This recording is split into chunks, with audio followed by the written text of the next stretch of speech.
Assalamualaikum warahmatullahi wabarakatuh. Kami dari kelompok 2 akan membawakan materi unsur-unsur dan peranata dalam hukum perkawinan. Oke, langsung saja kita masuk ke materinya.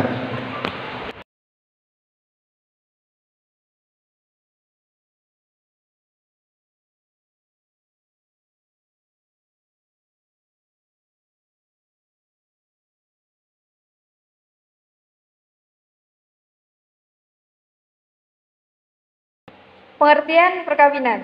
Pasal 1 Undang-Undang Nomor 1 Tahun 1974 mengartikan bahwa perkawinan adalah ikatan batin antara seorang pria dengan seorang wanita sebagai suami istri dengan tujuan membentuk keluarga atau rumah tangga yang bahagia dan kekal berdasarkan ketuhanan yang Maha Esa. Perkawinan menurut hukum adat di Indonesia pada umumnya bukan hanya memiliki arti sebagai perikatan perdata, tetapi juga merupakan perikatan adat dan sekaligus merupakan perikatan kekerabatan dan ketetanggaan. Terjadinya suatu ikatan perkawinan bukan semata-mata membawa akibat terhadap hubungan keperdataan seperti hak dan kewajiban suami, istri, harta bersama, kedudukan anak, hak dan kewajiban orang tua, tetapi juga menyangkut hubungan adat istiadat, kewarisan, kekeluargaan, kekerabatan dan ketetanggaan, serta menyangkut kewajiban menaati perintah dan larangan keagamaan baik dalam hubungan manusia dengan Tuhannya maupun hubungan sesama manusia dalam pergaulan hidup agar selamat di dunia dan di akhirat. Perkawinan itu sendiri adalah hubungan permanen antara dua orang yang diakui sah oleh masyarakat yang bersangkutan yang berdasarkan atas peraturan perkawinan yang berlaku. Bentuk perkawinan tergantung budaya setempat bisa berbeda-beda dan tujuannya bisa berbeda-beda juga. Perkawinan menurut hukum Islam adalah pernikahan, yaitu akad yang sangat kuat atau mitsaqon walidan untuk menaati perintah Allah dan melaksanakannya merupakan ibadah. Perkawinan ini bertujuan untuk mewujudkan kehidupan rumah tangga yang sakinah, mawadah, dan warahmah. Yang selanjutnya adalah kedewasaan dalam hukum. Penentuan batas usia dewasa seseorang merupakan hal yang penting karena akan menentukan sah atau tidaknya seseorang bertindak melakukan perbuatan hukum dan kecakapan seseorang melakukan perbuatan hukum. Pengertian dewasa sendiri menurut KBBI adalah sampai umur atau bukan kanak-kanak atau bukan remaja lagi. Undang-Undang Republik Indonesia dalam menetapkan kriteria usia dewasa yang cakap dalam hukum itu berbeda-beda. Hal tersebut dapat dilihat dari beberapa undang-undang yang mendefinisikan batas usia anak-anak dan dewasa. Batas usia dewasa menurut beberapa undang-undang antara lain: yang pertama, menurut Kitab Undang-Undang Hukum Perdata, dalam pasal 330 KUHP disebutkan bahwa belum dewasa adalah mereka yang belum mencapai umur genap 21 tahun dan tidak lebih dahulu telah kawin. Mereka yang apabila perkawinan itu dibubarkan sebelum umur mereka genap 21 tahun, maka mereka tidak kembali dalam kedudukan belum dewasa. Mereka yang belum dewasa dan tidak berada di bawah kekuasaan orang tua berada di bawah perwalian atas dasar dengan cara sebagaimana yang teratur dalam peraturan. Penentuan istilah belum dewasa yang dipakai dalam beberapa perundang-undangan terhadap bangsa Indonesia. Dan yang kedua adalah menurut Undang-Undang Perkawinan. Pasal 47 ayat 1 Undang-Undang Nomor 1 Tahun 1974 menyebutkan bahwa anak yang belum mencapai umur 18 tahun atau belum pernah melangsungkan perkawinan ada di bawah kekuasaan orang tuanya selama mereka tidak mencabut dari kekuasaannya. Dalam pasal 50 ayat 1 Undang-Undang Nomor 1 Tahun 1974 juga menyebutkan bahwa anak yang belum mencapai umur 18 tahun atau belum pernah melangsungkan perkawinan yang tidak berada di bawah kekuasaan orang tua berada di bawah kekuasaan wali. Sesuai dengan penjelasan tersebut, dapat diartikan bahwa batas usia kedewasaan seseorang itu adalah 18 tahun. Dan yang nomor 3 adalah dalam kompilasi hukum Islam. Pasal 98 ayat 1 kompilasi hukum Islam atau KHI menjelaskan bahwa batas usia anak yang mampu berdiri sendiri atau dewasa adalah 21 tahun, sepanjang anak tersebut tidak bercacat fisik maupun mental atau belum pernah melangsungkan perkawinan. Dan yang keempat adalah Undang-Undang Perlindungan Anak.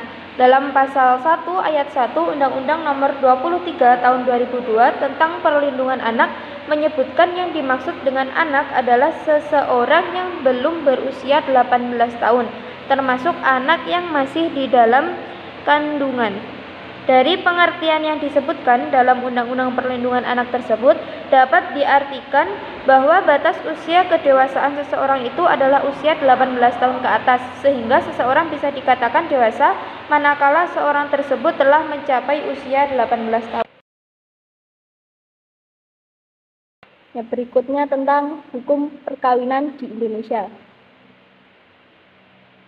Hukum perkawinan yang berlaku di Indonesia sejak tahun 1974 adalah Undang-Undang Nomor 1 Tahun 1974. Undang-undang ini resmi diberlakukan sejak 1 Oktober 1975. Setelah pemerintah menerbitkan peraturan pelaksanaannya, yaitu Peraturan Pemerintah Republik Indonesia Nomor 9 Tahun 1975 tentang pelaksanaan Undang-Undang Nomor 1 Tahun 1974 tentang perkawinan. Dengan berlakunya undang-undang ini, maka seluruh peraturan-peraturan perundang-undangan yang menyangkut perkawinan dinyatakan tidak berlaku sepanjang undang-undang. Seperti dijelaskan dalam penjelasan umum, undang-undang ini ada sejumlah asas atau prinsip perkawinan.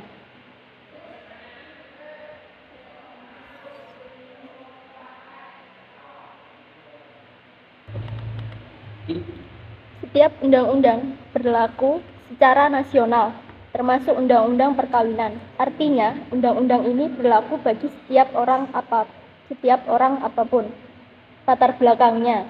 Untuk umat Islam, ada peraturan lain yang dapat dijadikan rujukan dalam persoalan perkawinan, yaitu Instruksi Presiden Nomor 1 Tahun 1991 yang memerintahkan penyebarluasan kompilasi hukum Islam ke seluruh lapisan masyarakat.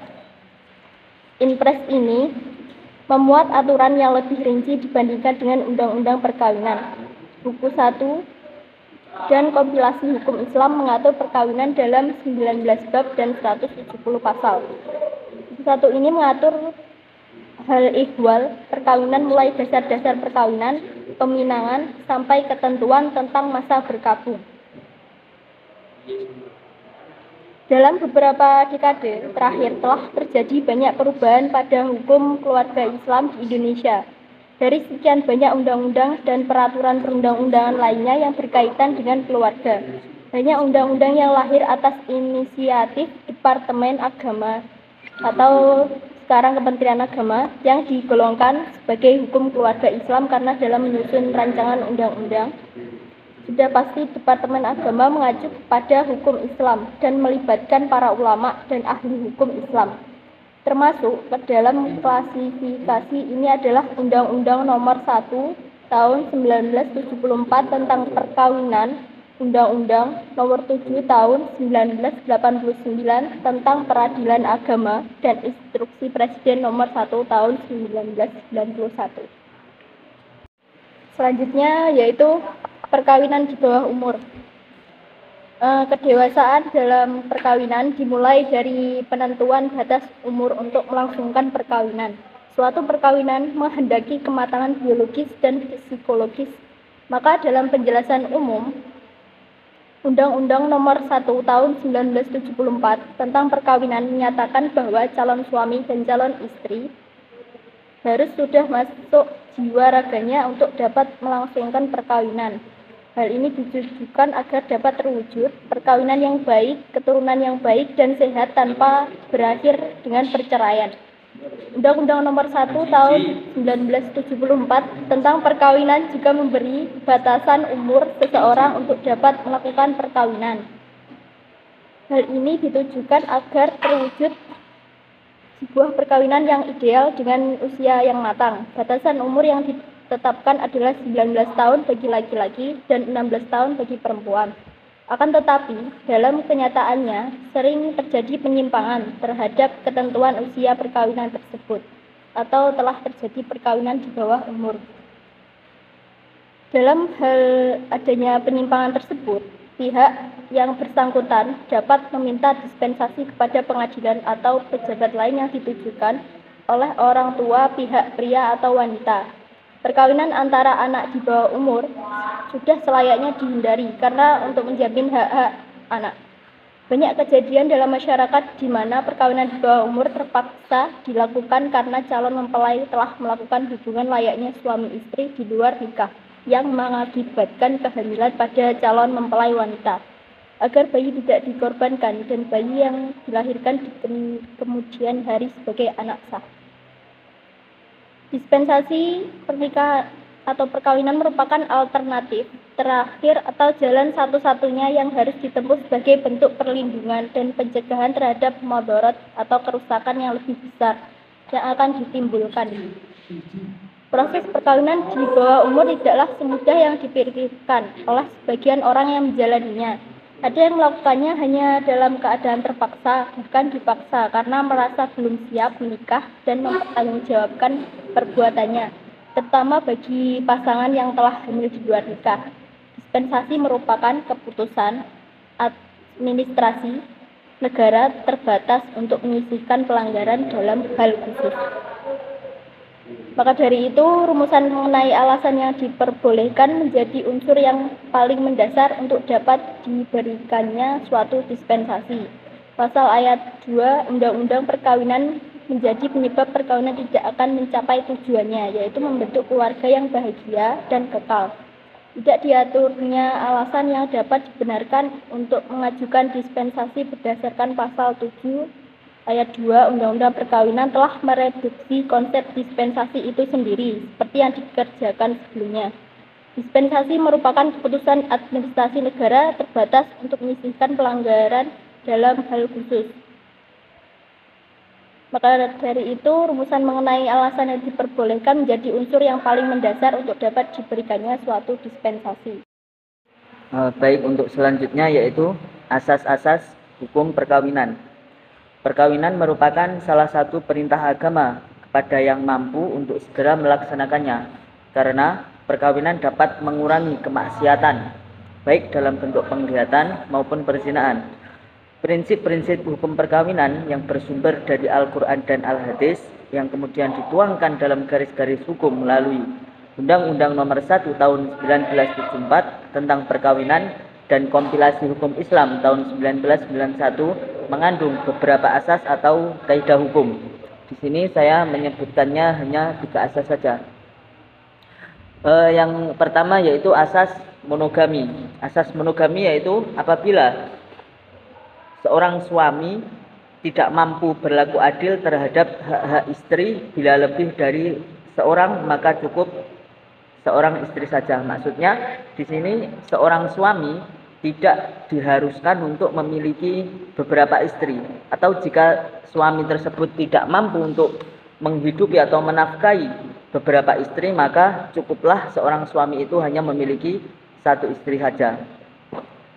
Poligami atau beristri lebih dari 1 dibolehkan, tentunya dengan pengecualian dan beberapa syarat tertentu.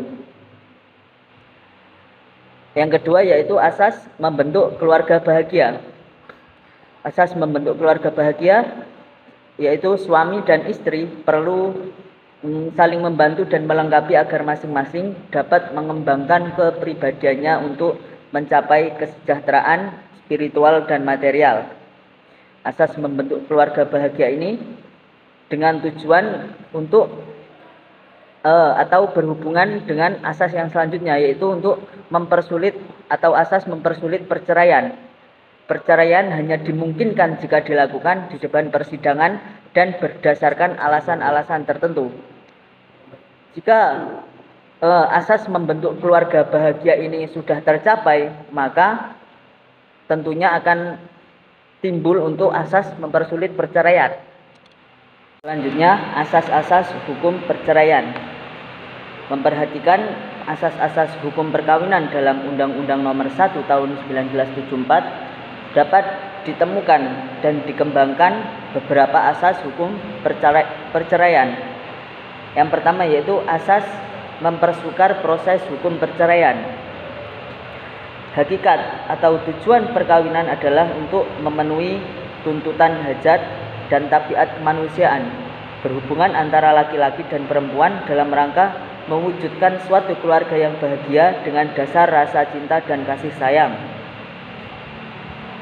Putusnya ikatan lahir batin antara suami istri seringkali berdampak pada terputusnya pula ikatan tali silaturahmi antara mantan suami dan keluarganya. Dengan adanya timbulnya konflik antara suami dan istri yang bersumber dari perkawinan mereka, sehingga berdampak kurang baik bagi perkembangan jiwa anak-anak mereka tersebut. Pada dasarnya, Undang-Undang Nomor 1 Tahun 1974 mempersukar terjadinya perceraian dengan alasan sebagai berikut. Yang pertama, perkawinan itu tujuannya suci dan mulia, sedangkan perceraian adalah perbuatan yang dibenci oleh Tuhan. Yang kedua, untuk membatasi kesewenang-wenangan suami terhadap istri. Yang ketiga, untuk mengangkat derajat dan martabat istri sehingga setara dengan derajat martabat suami. Asas mempersukar proses hukum perceraian terkandung dalam pasal 39 ayat 1 Undang-Undang Nomor 1 Tahun 1974 yang mengharuskan hakim di depan sidang pengadilan untuk mendamaikan antara suami dan istri, sehingga dalam hal ini undang-undang pun memandang suatu perkawinan sebaiknya harus tetap dipertahankan. Perkembangan peranata keluarga. Hukum perkawinan mengalami banyak perubahan sejak Undang-Undang Perkawinan disahkan.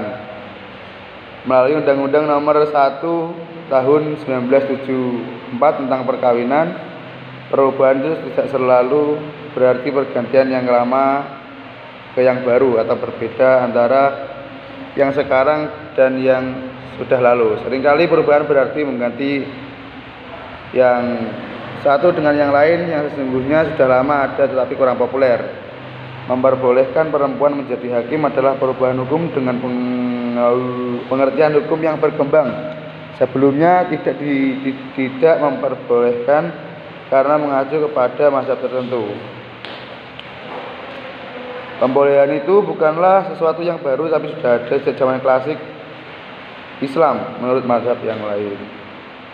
1. Intervensi negara ke dalam urusan perkawinan.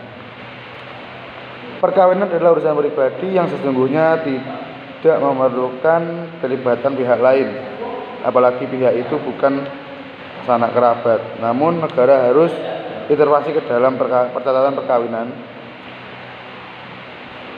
Banyak pihak sesungguhnya yang berkepentingan ke dalam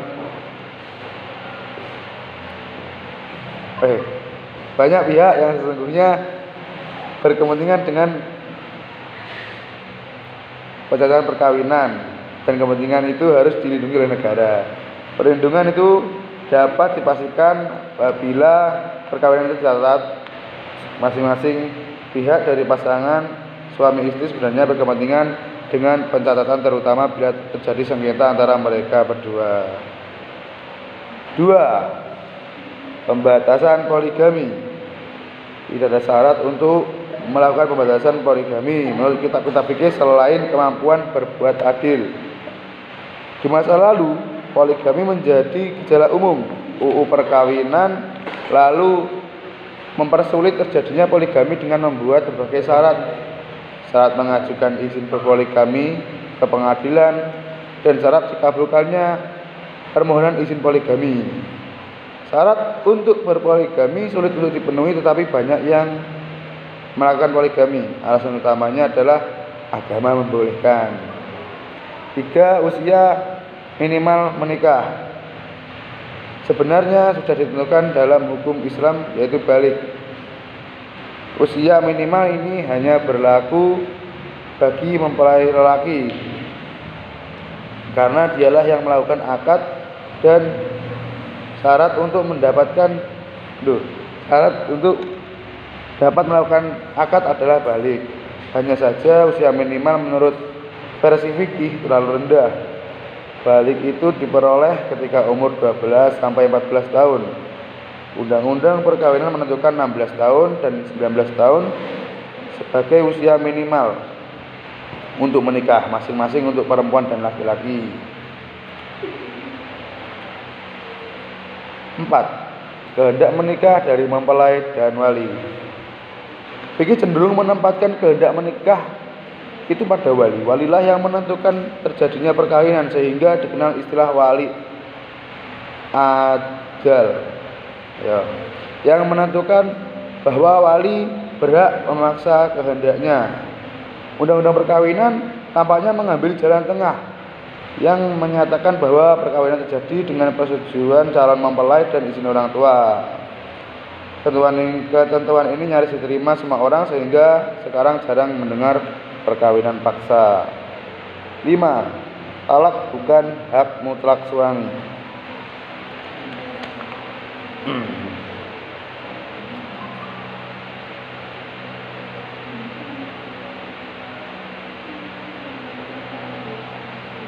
Talak dalam konsep fikih jatuh bila dilakukan dengan bersungguh-sungguh maupun main-main. Talak jatuh dengan senda gurau ataupun marah-marah. Talak jatuh baik dengan pernyataan eksplisit maupun implisit. Ketentuan fikih itu tidak lagi berlaku sejak undang-undang perkawinan menetapkan bahwa talak hanya dapat jatuh di hadapan sidang pengadilan. Suami tidak bisa lagi menggunakan haknya itu sesuka hati. Sekalipun undang-undang telah menerapkan ketentuan seperti ini, sulit mengevaluasinya karena perceraian di luar pengadilan tidak lain adalah perceraian yang tidak diketahui oleh orang lain. Dua bentuk perceraian yang dua macam ini di tengah masyarakat terjadi gejala ketidakjelasan keluarga. Maksudnya adalah banyak keluarga yang ditinggalkan suami atau bapak atau istri atau ibu tanpa ada kejelasan cerai atau tidak cerai. Terus hari ini kesimpulannya, Pak. Aku bisa.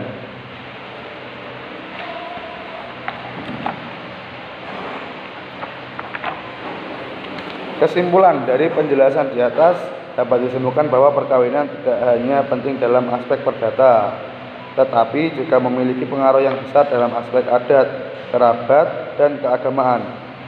Oleh karena itu, penting bagi masyarakat untuk memahami arti dan dampak dari perkawinan secara menyeluruh, sehingga dapat menjalankan dengan baik dan memperkuat hubungan antar individu, keluarga, dan masyarakat.